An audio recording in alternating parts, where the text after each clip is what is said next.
오늘 저는 머리에 대한 이야기, 손에 대한 이야기가 아니라 발에 대한 이야기로 말씀을 시작하려고 합니다.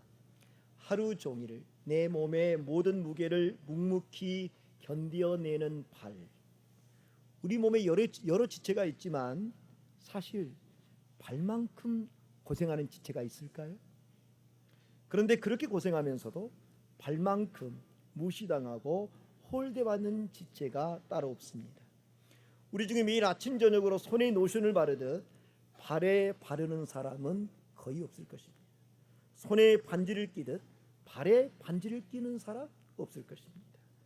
무좀이나 동상에 걸려 불편을 느끼기 전까지는 발은 늘 우리의 관심 밖에 있습니다. 그런데 성경에는요, 어느 문학 작품에도 나오지 않는 발에 대한 애찬이 나옵니다. 그것이 오늘 본문 15절 말씀 중에 있습니다. 아름답도다 좋은 소식을 전하는 자들의 발이여. 무엇이 아름답다고요? 얼굴이 아닙니다. 눈이나 코나 손이 아닙니다. 놀랍게도 발이 아름답답니다. 누구의 발이 아름답다고 합니까? 좋은 소식을 전하는 자들의 발이라고 했습니다. 좋은 소식, 바로 복음이지요. 복음을 전하는 자들의 발이 아름답다는 것입니다. 아름답도다 좋은 소식을 전하는 자들의 발이요. 이 구절을 세번역 성경에서는 이렇게 표현했습니다. 기쁜 소식을 전하는 이들의 발걸음이 얼마나 아름다우냐. 성경은 좀처럼 가장하지 않습니다. 그런데 복음을 전하는 자들의 발걸음에 대해서는 얼마나 아름다우냐 최고의 감탄을 마다하지 않습니다. 이는 우리가 내딛는 발걸음에 대한 하나님의 관심을 보여줍니다. 예수님께서 십자가의 죽음을 앞둔 첫날 밤 마지막 만찬 자리에서 제자들의 발을 씻겨주신 것도 바로 이 때문입니다. 왜 하필 이때 제자들의 손이 아니라 발을 씻겨주셨을까요? 예수님은 장차 제자들의 발걸음을 통해 온 세상에 구원의 복음이 전해지기를 원하셨던 것입니다. 아름답도다 좋은 소식을 전하는 자들의 발이여. 이 구절은 구약성경 이사야 52장 7절을 인용한 말씀입니다. 올레의 문맥을 보면 강대국 바벨론의 70년 식민 지배 속에서 마침내 해방의 날이 찾아왔음을 알리려 달려오는 전령사들의 발걸음을 가리킵니다.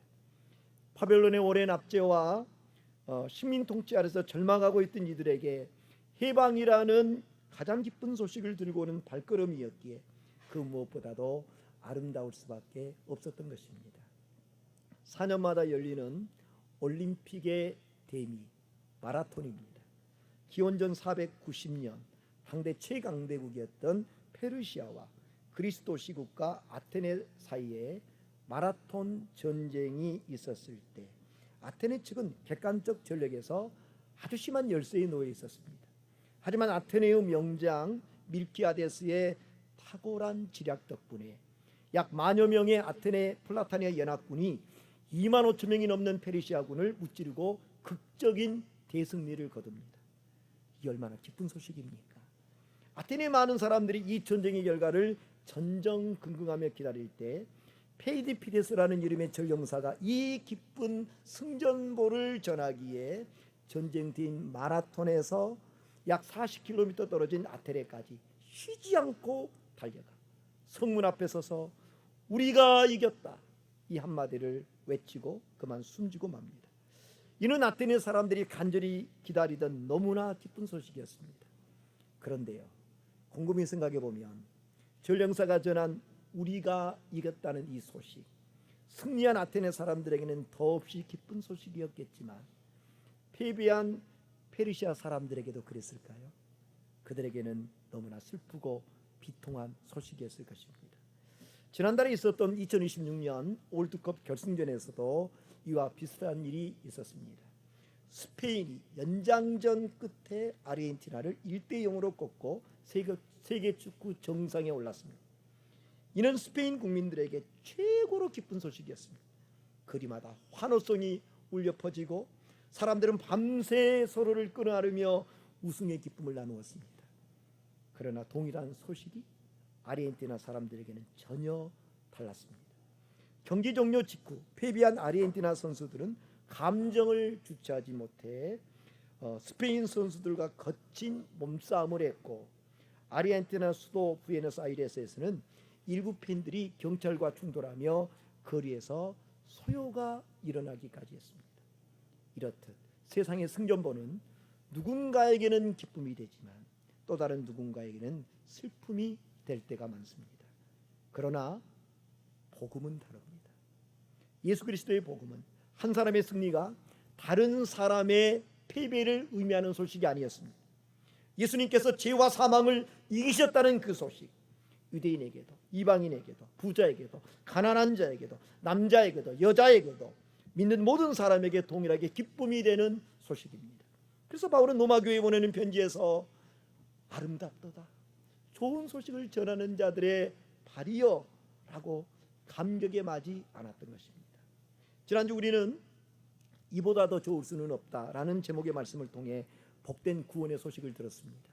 내가 만일 내 입으로 예수를 주로 시인하며 또 하나님께서 그를 죽은 자 가운데서 살리신 것을 내 마음에 믿으면 구원을 받으리라.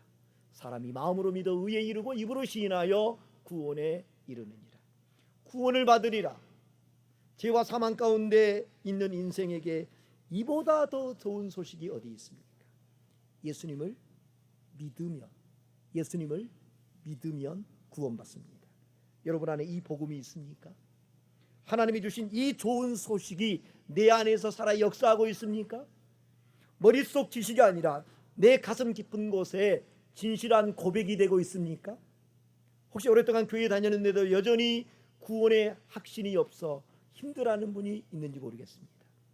내가 다른 사람에게 복음을 전하지 못하는 이유가 내 안에 복음이 없기 때문인지는 아닌지 정직하게 자신에게 물어보아야 합니다. 정말 내 안에 구원의 복음이 있다면 우리는 전하지 않고 견딜 수 없을 것입니다. 아직도 내 안에 구원에 대한 확신이 없다면, 그렇다면 오늘 본문 13절의 말씀을 다시 주목해야 됩니다. 함께 읽습니다. 누구든지 주의 이름을 부르는 자는 구원을 받으리라. 신천지는 택함받은 14만 4천 명에게만 구원이 주어진다고 주장합니다. 새빨간 거짓말입니다. 그 주장에 미혹당해서는 안 됩니다. 성경이 뭐라고 했습니까? 누구든지라고 했습니다. 누구든지. 14만 4천 명이 아니라 누구든지라고 했습니다. 예수님의 십자가의 죽음과 부활이 나를 위한 것임을 믿는다면 누구에게나 구원의 문이 활짝 열려 있습니다. 천국은 결코 비좁지 않습니다. 구원받을 사람의 숫자가 정해졌다고 하는 것은 하나님의 능력을 알지 못하는 무지한 사람들의 소리입니다. 공평하신 하나님, 오고 가는 모든 사람들에게 구원의 문을 활짝 열어놓으셨습니다. 그 조건은 단 한 가지입니다. 주의 이름을 부르는 것입니다. 얼마나 쉽고 간단합니까? 구원받기 위해 그의 합당한 돈을 지불해야 한다면 구원받을 사람이 몇 명이나 되겠습니까? 구원받기 위해 그의 합당한 지식이 있어야 한다면 구원받을 사람이 얼마나 되겠습니까? 구원받기 위해 그에 합당한 선한 행위가 뒤따라야 한다면 우리 같은 사람이 어떻게 구원받을 수 있겠습니까? 그런데 하나님이 세우신 구원의 도리는 너무나 간단하고 쉽습니다. 누구든지 주의 이름을 부르는 자는 구원을 받습니다. 그래서 우리는 이렇게 찬양합니다. 주의 이름을 부르는 자는 구원을 얻으리로다. 할렐루야. 구원을 얻으리로다. 우리가 즐겨 부른 이 짧은 찬송 속에 기독교 구원의 진수가 함축되어 있습니다. 주의 이름을 부르는 자 구원받습니다. 여기서 부른다는 것은 마음으로 믿고 입으로 시인하는 일련의 과정을 함축하는 표현입니다. 다시 말하면 예수 그리스도의 십자가의 죽으심이 바로 나를 위한 구원의 사건임이 마음으로 믿어져 사람들 앞에서 공개적으로 입으로 고백하며 시인하는 것을 말합니다. 분만대기실에서 출산을 앞둔 산모 두 사람이 극심한 산통을 겪고 있습니다. 처음에는 나지막한 신음소리만 흘러나왔는데 출산이 임박할수록 통증과 함께 그 신음소리가 점점 커져갑니다. 산통이 극에 달하자 그 중에 한 산모가 소리치며 불을 짓기 시작했습니다. 엄마! 엄마! 산통이 심해질수록 절박하게 엄마를 찾는 산모의 부르짖음 소리가 분만대기실에 더 크게 울려 퍼졌습니다. 그런데 그 곁에 함께 누워있던 또 다른 산모의 모습은 달랐습니다. 그 산모는 산통이 밀려오자 나지막하게 중얼거립니다. 주여, 주여. 시간이 흘러 산통이 심해질수록 그 주여라는 부르짖음 역시 통증의 크기만큼 점점 더 깊고 간절해져 갔습니다. 이 이야기를 들으면 어떤 생각이 드십니까? 그래, 한 사람은 교회 다니는 사람이고 한 사람은 교회 다니지 않는 사람이고 한 사람은 예수를 믿는 사람이고 한 사람을 예수를 믿지 않는 사람이구나, 이런 생각이 드십니까? 맞습니다.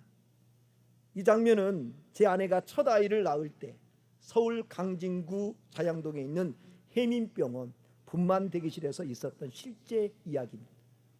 그날 저는 그 분만 대기실에서 진리 하나를 새롭게 깨달았습니다. 내가 극한의 순간에 누구의 이름을 부르는가, 곧 내가 누구를 믿고 의지하는가와 서로 깊이 연결되어 있다는 것입니다.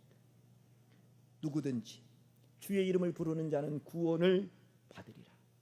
하나님이 주신 분명하고 영원한 약속입니다. 하지만 분만 대기실에서 보았듯 위기의 순간에 누구나 주의 이름을 부르지 않습니다.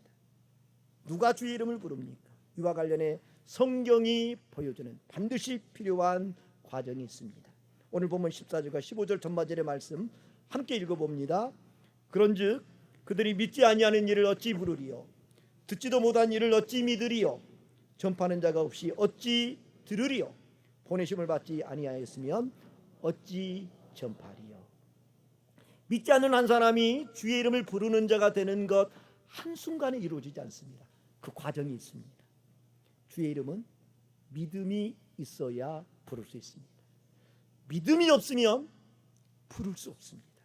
주의 이름을 부르는 그 믿음은 어떻게 생깁니까? 다름 아닌 들음에서 생깁니다. 믿음은 어느 날 우연히 혹은 저절로 생기지 않습니다. 믿음은 반드시 들어야 생깁니다. 무엇보다 하나님의 말씀을 들을 때 믿음이 생깁니다. 이를 사도 바울은 17절에서 이렇게 증거했습니다. 믿음은 들음에서 나며, 믿음은 들음에서 나며 그리스도의 말씀으로 말미암았느니라. 멀리 갈 것도 없습니다. 우리 자신이 어떻게 예수 믿게 되었습니까?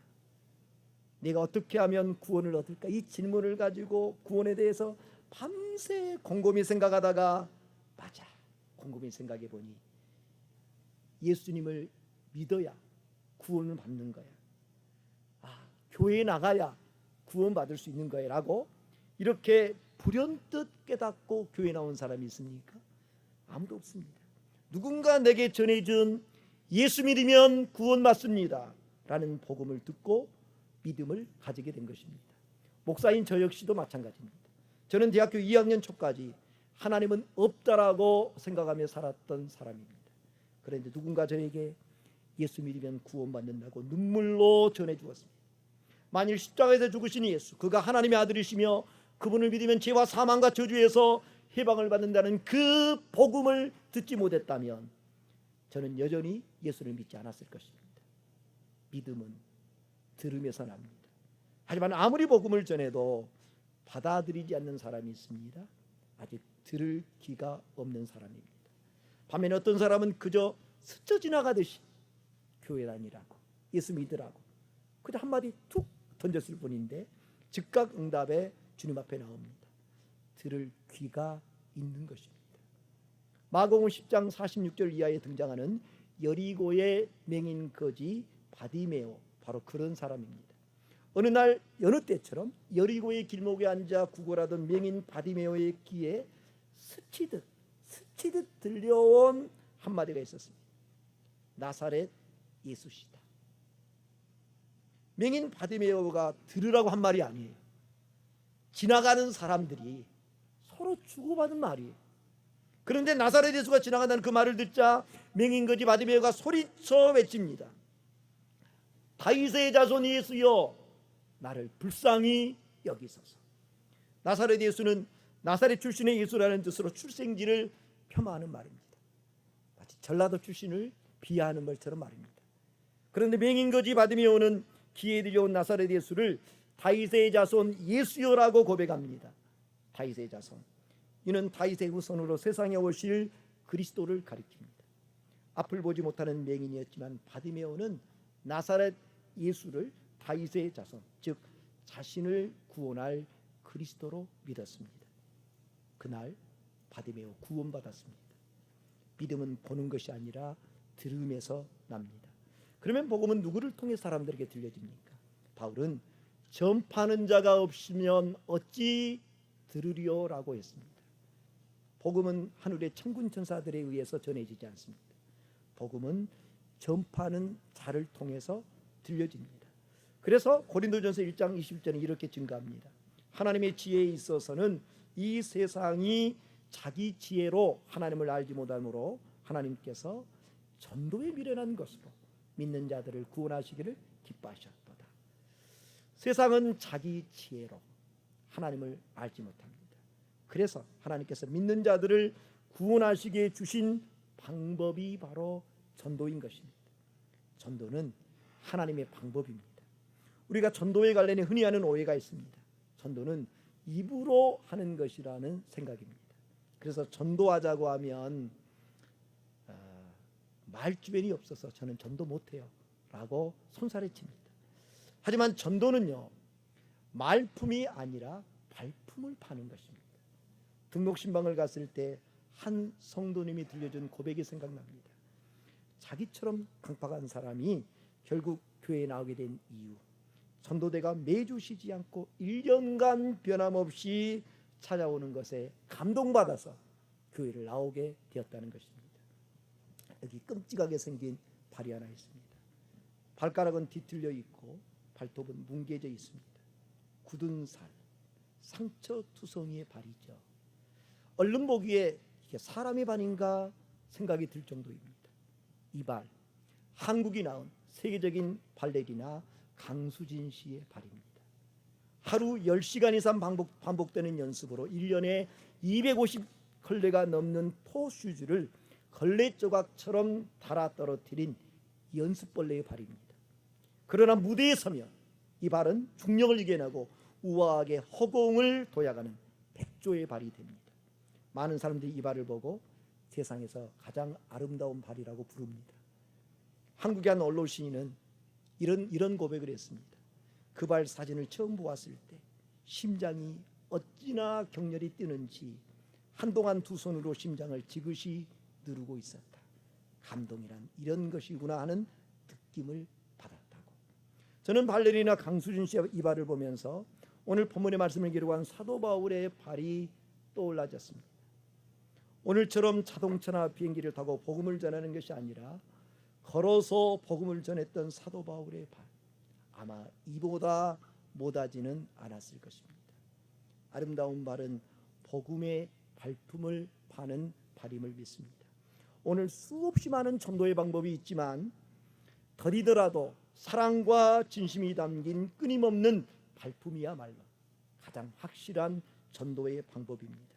미련해 보이지만 하나님은 그렇게 수고의 발품을 파는 그런 사람들을 통해 지금도 구원의 역사를 일으키고 계십니다. 그러면 누가 복음을 전파할 수 있습니까? 15절 전반절에 그 대답이 있습니다. 보내심을 받지 아니하였으면 어찌 전파하리요. 보내심을 받지 아니하고서는 복음을 전할 수 없다는 말입니다. 지금 여러분의 삶이 때를 얻든지 못 얻든지 복음의 발품을 팔고 있습니까? 그렇다면 저는 자신 있게 말씀할 수 있습니다. 바로 당신은 하나님의 보내심을 받은 사람이라고. 왜 그렇습니까? 오늘 성경이 보내심을 받지 않고는 복음을 전할 수 없다라고 증거하고 있기 때문입니다. 네가 하나님께 속해 있음을 알 수 있는 뚜렷한 증거, 그것은 예수 그리스도의 구원의 기쁜 소식을 전하는 삶을 살아내는 것입니다. 이것이 얼마나 영광스러운 일이었으면 사도 베드로가요, 천사들도 흠모하는 일이라고까지 표현했겠습니까? 복음을 전하는 것 무거운 의무가 아니라 믿는 자에게 주어진 남다른 특권입니다. 그런데 우리가 사람들에게 복음을 전할 때 모든 사람들이 그 복음 마음을 열고 기쁘게 받아들입니까? 그렇지 않습니다. 받아들이는 사람보다 받아들이지 않고 거부하는 사람들이 훨씬 더 많습니다. 그것이 오늘 본문이 15절에서 끝나지 않고 16절에서 마지막 21절까지 이어지는 이유입니다.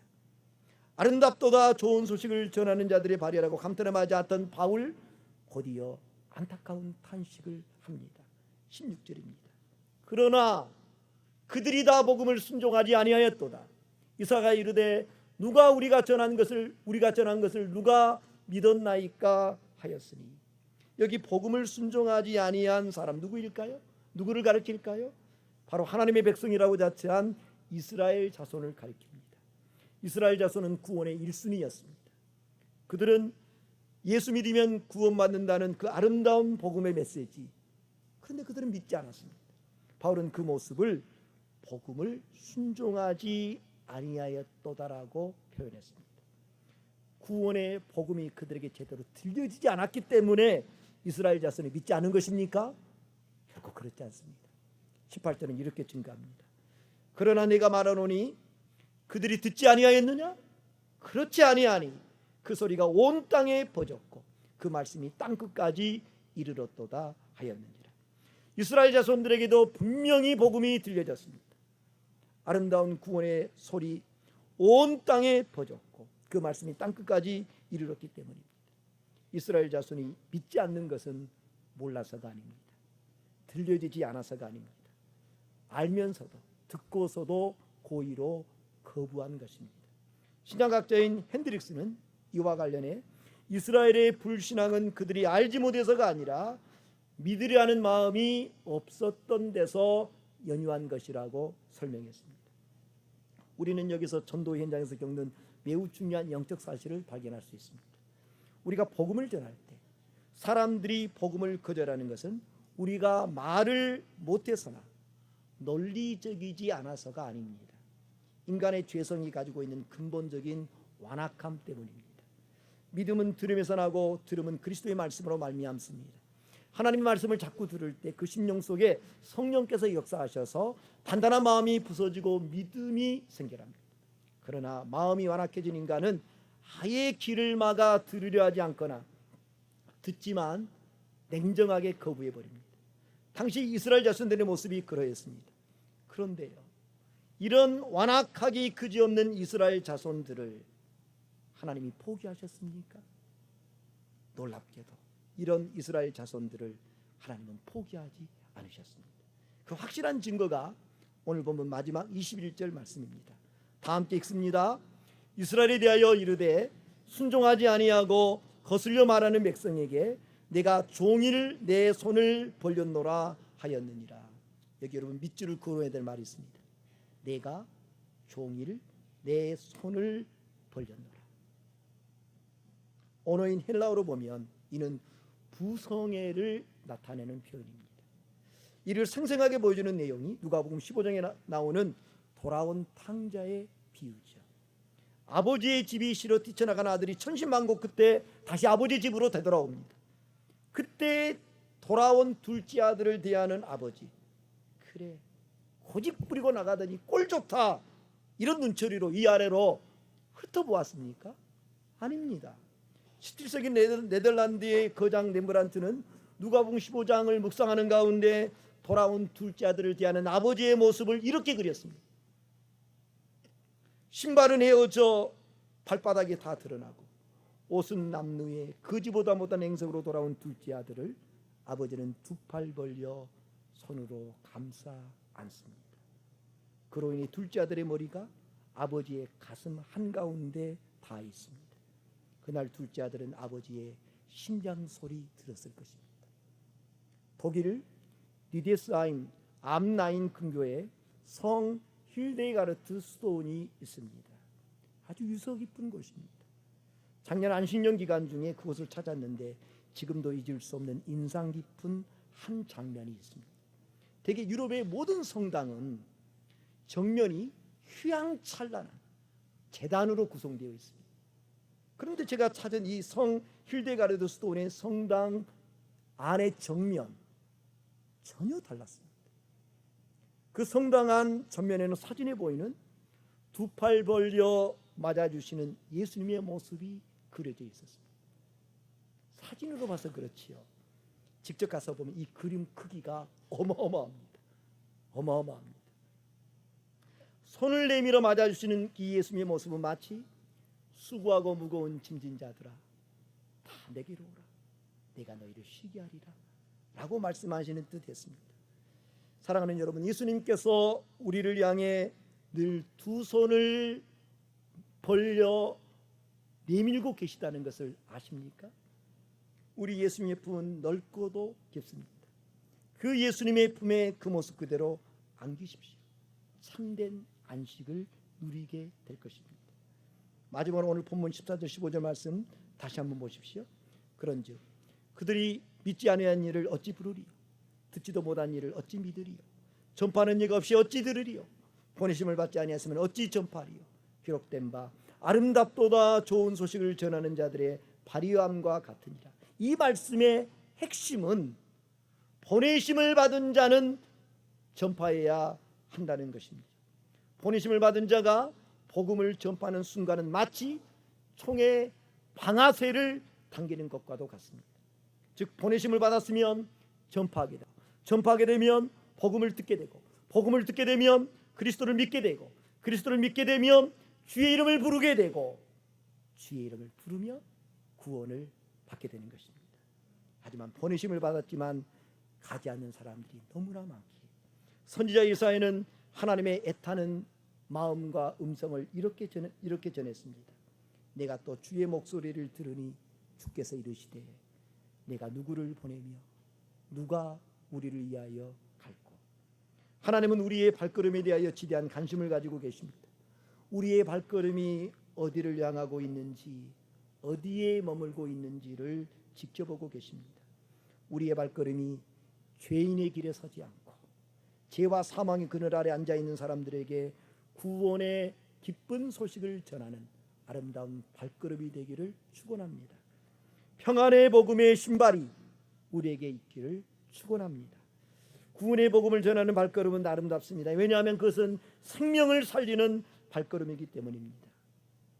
전파하는 자가 없이 어찌 들으리요 전파하는 자가 없이 어찌 들으리요 이 한마디 결코 잊지 않아야 합니다. 기도하겠습니다.